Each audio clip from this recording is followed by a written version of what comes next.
नमस्कार। आज के इस खास एक्सप्लेनर में बहुत बहुत स्वागत है। हम सब ने कभी ना कभी ये तो ज़रूर नोटिस किया है कि फ़ोन चार्ज करते वक्त चार्जर या तार अक्सर गर्म हो जाते हैं, है ना? आज हम इसी जादुई विज्ञान को डिकोड करने वाले हैं, जो तारों के अंदर की हलचल से शुरू होकर सीधे हमारे महीने के बिजली बिल तक पहुंचता है। तो चलिए, बिना किसी देरी के शुरू करते हैं। आज के इस सफर में हम कई मजेदार पड़ावों से गुजरेंगे। शुरुआत करेंगे इस बात से कि आखिर ये हीटिंग इफेक्ट होता क्या है। फिर जूल के नियम को समझेंगे। इसके बाद इलेक्ट्रिक पावर का फंडा क्लियर करेंगे और सबसे आखिर में देखेंगे कि ये सारी चीजें मिलकर हमारे घर का बिजली का बिल कैसे तय करती हैं। तो सबसे पहले आते हैं हमारे मेन टॉपिक पर, विद्युत धारा का तापीय प्रभाव, जिसे हम हीटिंग इफेक्ट भी कहते हैं। एक बहुत ही आम सी बात है, जब भी कोई तार काफी देर तक बिजली से जुड़ा रहता है तो वो छूने पर हल्का गर्म लगता है। आखिर क्यों? क्या तारों के अंदर कोई छोटी सी आग जल रही है? बिल्कुल नहीं। इसके पीछे का विज्ञान सच में बहुत ही दिलचस्प है। इसे इस तरह से इमेजिन कीजिए, जैसे मेले में बम्पर कार्स एक दूसरे से टकराती हैं ना, बिल्कुल वैसा ही कुछ तारों के अंदर भी होता है। जब किसी तार में से करंट बहता है तो बहुत सारे छोटे छोटे इलेक्ट्रॉन तेजी से दौड़ रहे होते हैं। ये दौड़ते हुए इलेक्ट्रॉन तार के परमाणुओं से बार बार टकराते हैं। ठीक वैसे ही जैसे सर्दियों में हम अपनी हथेलियां रगड़ते हैं तो घर्षण से गर्मी पैदा होती है, तारों के अंदर भी इसी टक्कर से ऊर्जा पैदा होती है, जो ऊष्मा यानी हीट के रूप में बाहर आती है। और बस इसी को विद्युत धारा का तापीय प्रभाव कहते हैं। अब जब हम ये समझ गए हैं कि गर्मी पैदा क्यों होती है, तो आइए देखते हैं कि विज्ञान इसे नापता कैसे है। और यहीं एंट्री होती है जूल के तापन नियम की। मशहूर वैज्ञानिक जूल ने इस गर्मी को कैलकुलेट करने का एक बड़ा ही शानदार फॉर्मूला दिया। फॉर्मूला है H=I²RT। आसान भाषा में समझें तो ये नियम बताता है कि पैदा होने वाली ऊष्मा 3 चीजों पर निर्भर करती है। पहला, करंट यानी I का वर्ग, मतलब अगर करंट 2 गुना होगा तो गर्मी सीधा 4 गुना हो जाएगी। दूसरा है तार का प्रतिरोध यानी R, जो करंट को रोकता है। और तीसरा है समय T, कि करंट कितनी देर तक बह रहा है। और मजे की बात यह है कि हम इस हीटिंग इफेक्ट का खूब फायदा भी उठाते हैं। जैसे इलेक्ट्रिक हीटर और प्रेस को ही ले लीजिए। इनमें नाइक्रोम का तार इस्तेमाल होता है, जिसका प्रतिरोध बहुत ज्यादा होता है, इसलिए ये बहुत जल्दी गर्म होकर हमें गर्माहट देते हैं। और वो पुराने जमाने का पीले रंग का बल्ब याद है? उसके अंदर का टंगस्टन फिलामेंट इतना गर्म हो जाता है कि वो चमकने लगता है और रोशनी देता है। चलिए, अब इस फॉर्मूले को एक छोटे से उदाहरण से प्रैक्टिकली समझते हैं। मान लेते हैं एक तार का प्रतिरोध 4 ओम है और उससे हर सेकंड 100 जूल की गर्मी पैदा हो रही है। तो उस तार का वोल्टेज क्या होगा? अगर हम अपना फॉर्मूला H=I²RT लगाते हैं तो 100 बराबर होगा I का स्क्वायर गुणा 4 गुणा 1। इसे सॉल्व करने पर हमें करंट यानी I की वैल्यू मिलती है 5 एम्पियर। अब बस ओम का नियम V=I गुणा R लगा देते हैं, मतलब 5 को 4 से गुणा कर देते हैं। और ये आ गया हमारा जवाब। तार के सिरों पर वोल्टेज है ठीक 20 वोल्ट।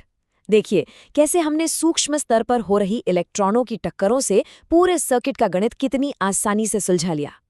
हीटिंग इफेक्ट के इस दिलचस्प फंडे के बाद अब हम अपनी चर्चा के अगले अहम हिस्से की ओर बढ़ते हैं, विद्युत शक्ति यानी इलेक्ट्रिक पावर। अगर बिल्कुल सिंपल शब्दों में कहें तो कोई भी उपकरण कितनी तेजी से बिजली पी रहा है, वही उसकी शक्ति है। जैसे कोई गाड़ी कितनी तेज भागती है, वैसे ही सर्किट में ऊर्जा के खर्च होने की दर को हम विद्युत शक्ति कहते हैं। इसका सबसे जरूरी फॉर्मूला है P बराबर V गुणा I, और इसे हम नापते हैं वॉट में, जिसे हम कहते हैं ना 100 वॉट का बल्ब या 1000 वॉट का हीटर। और हाँ, याद रखिएगा 1 किलोवाट में पूरे 1000 वॉट होते हैं। चलिए इसे भी एक असली उदाहरण से पुख्ता कर लेते हैं। मान लीजिए कि एक बल्ब 220 वोल्ट के जनरेटर से जुड़ा है और उसमें 0.50 एम्पियर करंट बह रहा है। उसकी शक्ति कैसे निकलेगी? बस अपना फॉर्मूला P=BI इस्तेमाल करते हैं। वोल्टेज 220 को करंट 0.50 यानी आधे से गुणा कर देते हैं। बिल्कुल सही, 110 वॉट। तो उस बल्ब की शक्ति हो गई 110 वॉट। ये कैलकुलेशन भले ही छोटी सी है, लेकिन ये हमें साफ साफ बता देती है कि हमारा उपकरण कितनी तेजी से ऊर्जा की खपत कर रहा है। अब हम इस सारी किताबी फिजिक्स को एक ऐसी चीज से जोड़ने जा रहे हैं जिससे हम सबका पाला हर महीने पड़ता है, हमारे घरों का बिजली का बिल। एक बहुत ही अहम बात जो हमें समझनी चाहिए वो ये है कि हमारे घर का बिजली का बिल कभी भी जूल या वॉट में नहीं आता। वो आता है यूनिट में, जिसे तकनीकी भाषा में किलोवाट घंटा या kWh कहते हैं। इसे समझना बहुत ही आसान है। अगर 1000 वॉट का एक हीटर लगातार 1 घंटे तक चलता है तो वो ठीक 1 यूनिट बिजली खर्च करता है। ये बात एकदम पल्ले बांध लीजिए। चलिए एक रोजमर्रा का उदाहरण लेकर इसे कैलकुलेट करते हैं। मान लीजिए घर में 400 वॉट का एक फ्रिज है जो रोज 8 घंटे चलता है। अब पूरे 30 दिन का खर्च निकालना हो तो क्या करेंगे? हम शक्ति 400, घंटे 8 और दिन 30 को आपस में गुणा करेंगे और फिर उसे 1000 से भाग दे देंगे ताकि वो सीधा यूनिट में बदल जाए। और थोड़ा सा गणित लगाने पर हमें मिलता है 96 यूनिट्स, यानी वो फ्रिज पूरे महीने में 96 यूनिट बिजली की खपत करेगा। अब आती है सबसे जरूरी बात, यानी पैसों की बात। मान लेते हैं कि बिजली कंपनी 1 यूनिट का 3 रुपए चार्ज करती है, तो कुल खर्च निकालने के लिए बस उन 96 यूनिट्स को 3 रुपए से गुणा कर देना है। और हमारा जवाब है 288 रुपए। ये इस बात का बेहतरीन उदाहरण है कि कैसे इलेक्ट्रॉनों के टकराने का वो अदृश्य विज्ञान अंत में एक ऐसी संख्या में बदल जाता है जिसे हम अपनी जेब से चुकाते हैं। तो अपनी इस चर्चा को समेटते हुए आइए हीटिंग इफेक्ट और पावर के बीच के मुख्य अंतर को एक बार जल्दी से देख लेते हैं। आसान शब्दों में कहें तो हीटिंग इफेक्ट ऊर्जा का ऊष्मा में बदलना है, जिसे हम जूल में नापते हैं, जैसे कि हीटर या गीजर का गर्म होना। इसका मेन फॉर्मूला H=I²RT है। वहीं दूसरी ओर पावर इस बात की माप है कि ऊर्जा कितनी तेजी से खर्च हो रही है। इसे वॉट में नापा जाता है और फॉर्मूला है P=VI। देखा जाए तो ये दोनों ही बिजली नाम के एक ही सिक्के के दो अलग अलग पहलू हैं।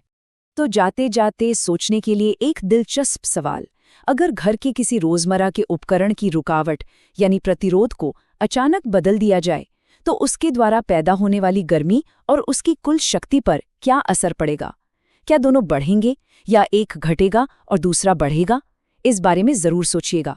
आज के इस एक्सप्लेनर में शामिल होने के लिए बहुत बहुत धन्यवाद। विज्ञान के इन चमत्कारों को अपने आसपास महसूस करते रहिए।